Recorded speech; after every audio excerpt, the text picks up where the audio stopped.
Hello students, कल हमने आपके 5th चैप्टर की फर्स्ट एक्सरसाइज फिनिश की थी। तो आज हम उसके आगे के टॉपिक देखेंगे। तो आपका नेक्स्ट टॉपिक है आर्गन प्लेन। ठीक है,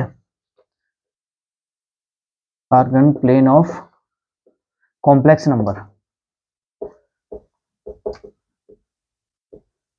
तो देखिए, जैसे हमारी कॉम्प्लेक्स नंबर इस फॉर्म की होती है z equal to x plus i y. तो ये हमारे एक्सेस हो गए, ये एक्स एक्स, ये वाई एक्स। तो एक्स, ये एक्स डैश ना, ये वाई डैश, ये ओरिजिन हो गया।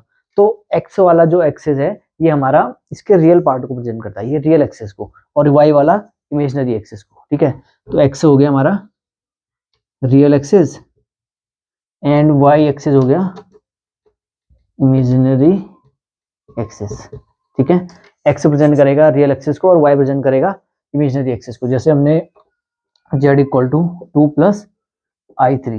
ठीक, तो 2 तो किसको प्रेजेंट करेगा, यहाँ इसकी डिस्टेंस कितनी है, ये होगी 1, ये 2, ये 3। तो 2 यहाँ पर हो गई एंड आई थ्री, तो ये 3 किसको प्रेजेंट करेगा, इमेजिनरी पार्ट। तो इमेजिनरी पार्ट ये वाला, तो 1 2 3 4, तो 3 है ना, तो ये होगा ये वाला पॉइंट, ये एंड ये। तो ये पॉइंट हमारा किसको प्रेजेंट करेगा, 2 प्लस आई थ्री। ऐसे ही हमने अगर z इक्वल टू है -2 प्लस आई फोर, तो x निगेटिव है एंड y पॉजिटिव, तो कहाँ आएगा, सेकंड कोऑर्डिनेट में। x निगेटिव यहाँ हो गया, यहाँ ये -2 एंड y का पॉजिटिव। तो y हमारा इमेजिनरी एक्सिस है और ये इमेजिनरी वाला है ना, तो 1 2 3 4, तो यहाँ पर हो गया। ठीक है, तो ये पॉइंट किसको प्रेजेंट करेगा, -2 और 4 को। ठीक, ऐसे अगर z इक्वल टू है -1 प्लस आई थ्री, चलो इसको भी माइनस कर लो, ये तो फिर सेकेंड ही आ गया ना। तो देखिए, एक्स भी निगेटिव और वाई भी निगेटिव, तो कौन से वाले में होगा, इस वाले में। तो एक्स -1 हो गया, एक्स -1 यहाँ पे, एंड वाई निगेटिव का इमेजनरी में यहाँ, तो 1 2 3, तो ये वाला पॉइंट। तो ये पॉइंट किसको प्रेजेंट करेगा, -1 एंड -3। ऐसे ही अगर हम z इक्वल टू है एक्स वाला पॉजिटिव, तो 2 माइनस आई फोर, तो एक्स वाला पॉजिटिव वाई निगेटिव, इस वाले कोऑर्डिनेट में तो होता है ना एक्स पॉजिटिव वाई निगेटिव। तो एक्स कितना है 2 1 2 एंड वाई कितना है 4, इमेजनरी का 4 1 2 3 4। तो यहाँ ये वाला पॉइंट हमारा प्रेजेंट कर देगा। ठीक है, तो ये तो हमारा हो गया आर्गन प्लेन। ठीक, तो इसका नेक्स्ट टॉपिक देखते हैं आपका। नेक्स्ट है polar representation, polar representation of complex number. तो polar representation of complex number. तो देखिए, कॉम्प्लेक्स नंबर को हम पोलर फॉर्म में कैसे प्रेजेंट करते हैं। अब जैसे हमें एक्स और वाई दिया होता है ना, एक्स वाई कोऑर्डिनेट दिए होते हैं, तो हम उसको ड्रॉ कर लेते हैं कि कहाँ पर है। अब हमको आर और थीटा दिया होगा यहाँ पे पोलर कोऑर्डिनेट में, आर और थीटा, तो हम उसको प्रेजेंट करेंगे कहाँ पर ये पॉइंट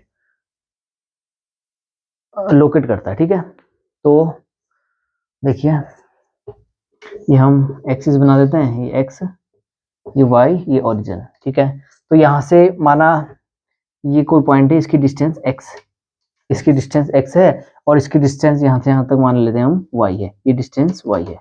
ठीक है, ये डिस्टेंस यहाँ से यहाँ तक x और एक डिस्टेंस y। तो ये वाली डिस्टेंस कितनी हो जाएगी, मान लेते हैं हम इसको r से प्रेजेंट कर लेते हैं। ठीक है, ये डिस्टेंस r है। ठीक है, तो इसमें वो क्या लगा लो, पाइथागोरस प्रमेय लगा लो। ठीक, ये 90 हो गया।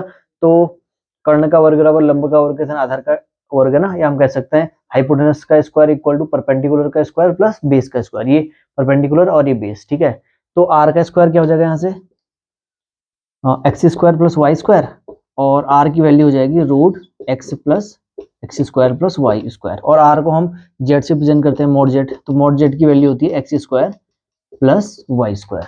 ठीक है, ठीक है ना, यहाँ तक तो समझ में आ गया होगा। अब माना ये हम एंगल ले लेते हैं थीटा, ये एंटी क्लॉकवाइज एंगल हमने लिया है थीटा, ये थीटा क्या है, एंटी क्लॉकवाइज, क्लॉक की डायरेक्शन नीचे की ओर ना, हमने एंगल ऐसे लिया है, तो ये थीटा हमारा एंगल है इनके बीच में। ठीक, अब देखिए इसकी वैल्यू होती है x equal to r cos theta. कैसे लिख सकते हैं हम, ये माना ट्राइंगल है ना हमारा, ये एंगल माना, इसको नाम दे दो ए बी सी, कोई ओ ए बी नाम दे दो इस ट्राइंगल को। तो ये हमारा एंगल थीटा है और इसकी लेंथ है यहाँ से यहाँ तक x और ये है r, ये यहाँ से यहाँ तक x है, ये r है।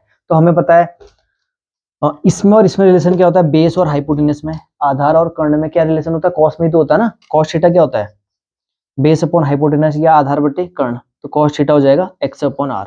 ये आपने पढ़ा है ना, कॉस थीटा क्या होता है, बेस अपॉन हाइपोटेनस, ठीक। तो यहाँ से x की वैल्यू कितनी आ जाएगी, x equal to r cos theta, इसकी मल्टीप्लाई यहाँ हो जाएगी ना, तो r cos theta equal to x, या x की वैल्यू हो जाएगी x इक्वल टू लिख दो आर कॉस थीटा। तो ये x इक्वल टू कितना हो जाएगा, आर कॉस थीटा। ऐसी y इक्वल टू कितना हो जाता है, आर साइन थीटा। y की वैल्यू होती है आर साइन थीटा, y को भी निकाल लेते हैं हम, ठीक है। तो देखिए ये ट्रायंगल है हमारा, अब ये डिस्टेंस y है। अब ये परपेंडिकुलर और हाइपोटेनस या लंब और कर्ण में क्या रिलेशन होता है, साइन का तो रिलेशन होता है ना।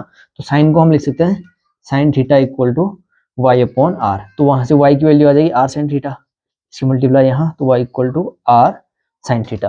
तो y की वैल्यू होगी r sine theta and x की वैल्यू होगी आर कॉस थीटा। तो इसको लिख लेते हैं हम। देखिए x आया हमारा, ये आपने फिजिक्स में पढ़ा होगा ना, x equal to r cos theta and y equal to r sine theta.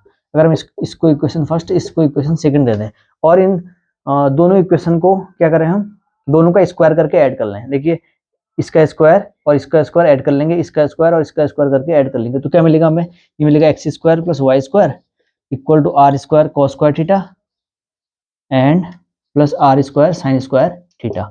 तो यहाँ से आर स्क्वायर कॉमन ले लो, तो cos square theta plus sine square theta की वैल्यू 1, तो यहाँ से भी 1 आ गया ना, x square plus y square की वैल्यू कितनी होगी 1। तो एक रिलेशन ये है हमारा, x square plus y square equal to r square, ठीक है।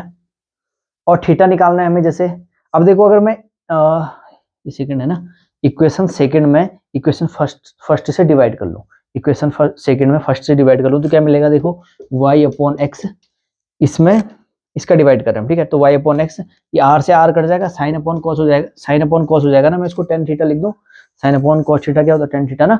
हमने इक्वेशन सेकंड में इक्वेशन फर्स्ट का डिवाइड कर लिया, तो y अपॉन एक्स और r sine theta upon r cos theta, तो y अपॉन एक्स हो गया, r से r कट जाएगा, साइन अपॉन कॉस क्या हो गया, टेन थीटा। तो हमें आगे यहाँ से थीटा निकालना है, तो थीटा की वैल्यू आ जाएगी tan inverse y upon x. तो हम थीटा निकाल सकते हैं यहाँ से, ठीक है, ठीक। तो अगर हमें r दिया हुआ है, थीटा दिया हुआ है, तो हम कोई भी पॉइंट को लोकेट कर सकते हैं कि ये पॉइंट यहाँ पर स्थित है, ठीक।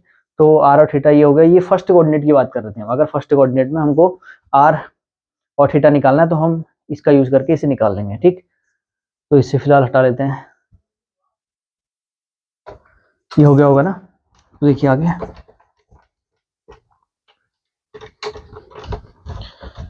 अब सेकंड कोऑर्डिनेट की बात करते हैं। माना कोई पॉइंट हमारे इस तरह से हैं, यहाँ -1 प्लस आई, या 1 आई लिख लो या माइनस आई लिख लो। अब ये कोऑर्डिनेट हमारे कहाँ, ये पॉइंट कहाँ होंगे, इस कोऑर्डिनेट में होंगे ना। तो इस कोऑर्डिनेट में ये माना कहीं पॉइंट ये है हमारे, ठीक है। तो ये डिस्टेंस यहाँ से यहाँ तक 1 हो जाएगी और ये भी 1 हो जाएगी, ठीक।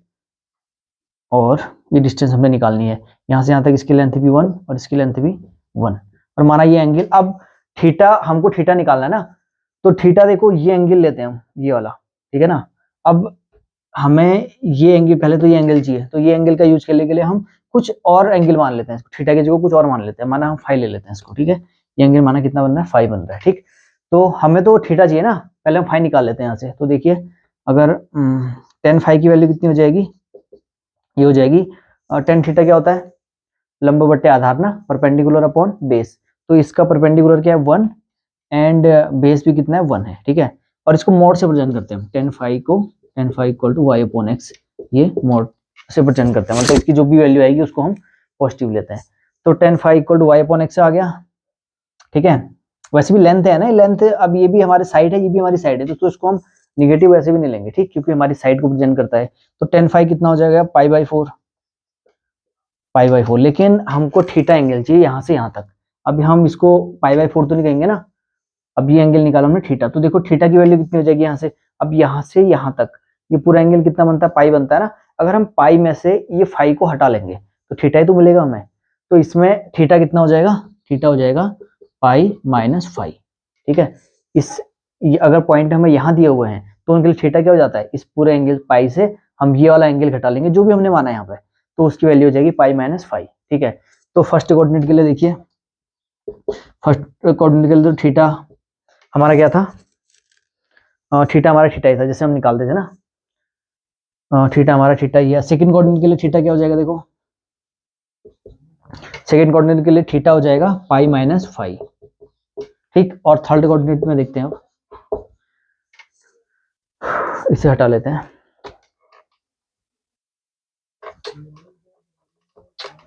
तो देखिए कोई पॉइंट हमारे माना यहाँ स्थित है हमारे, कोई भी पॉइंट। ठीक है, अब ये कुछ इस तरह से होंगे ना, -2 -3i, या दोनों निगेटिव होंगे, हम कह सकते हैं दोनों पॉइंट हमारे निगेटिव होंगे।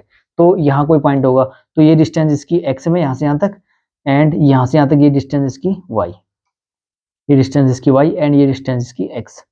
तो ये एंगल मान लेते हैं हम, ये एंगल माना कितना है, फाइव मान लेते हैं इसको। ठीक, ये एंगल कितना है, फाइव। तो यहाँ से यहाँ तक इसकी डिस्टेंस x और यहाँ से यहाँ तक इसकी डिस्टेंस y।